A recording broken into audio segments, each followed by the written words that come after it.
So we have entered the new year, 2024. It's a specific year, as you know.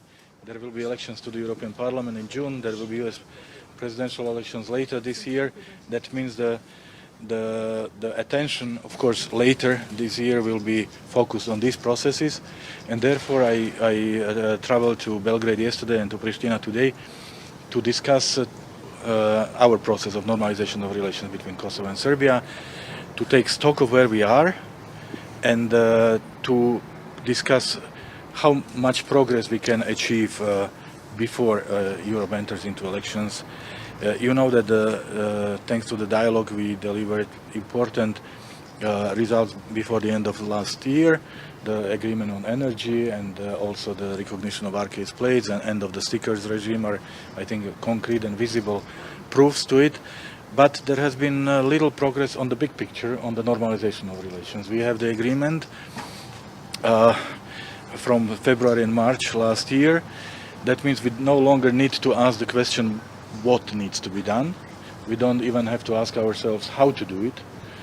The question is when to do it. And of course, if you ask me, I would say without delay, as soon as possible. Let's start enter into the implementation. And I had long discussions with Prime Minister Kurtin, with the First Deputy Prime Minister Bislimi, and now I, of course, will analyze what I heard and yesterday in Belgrade from President Vučić, today from my partners here, and I will inform, of course, the member states and the leadership of the European Union, and we will prepare the next steps in the process. We really want the process of normalization to continue because it brings benefits to all people who are living here. And yeah, so this is probably as much as I can say, because I hope you understand that I need to inform my leadership and the member states about the findings. Yeah. But it was definitely useful, needed, yes, and we had a really good and honest discussions about it. Did you tackle the issue of withdrawing the Serbian value from Kosovo, and is the Kosovo government ready to postpone this decision? We discussed. I have another question on the Banjska attack. You said last time that the international investigation is going on. Do you have the results of this investigation, and did you tackle with President Vučić the issue of the Banjska attack? We mentioned this issue of the decision of the Central Bank of Kosovo, but I don't want to act as a speaker of the Kosovo government.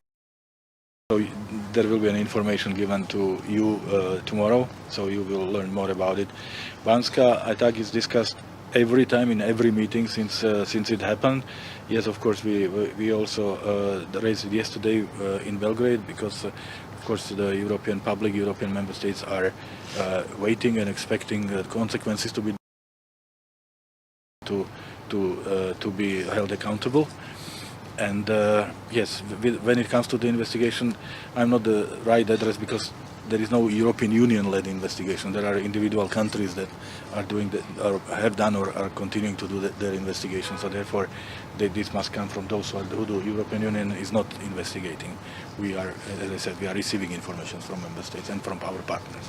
Do you expect any concrete step forward after these meetings, and would you consider it a failure if we don't have full implementation before June? Well, there certainly will be concrete steps, and I will prepare a set of recommendations to the European leadership and to the member states, and of course the decision will be made which steps we take in next coming weeks. And I don't want to speak about a failure. But we might miss the opportunity to move the process forward, and of course that's not what I want. So I will continue doing my best so that we see concrete results of the investigation. Thank you very much. I really have to run to my next meeting. Thank you very much.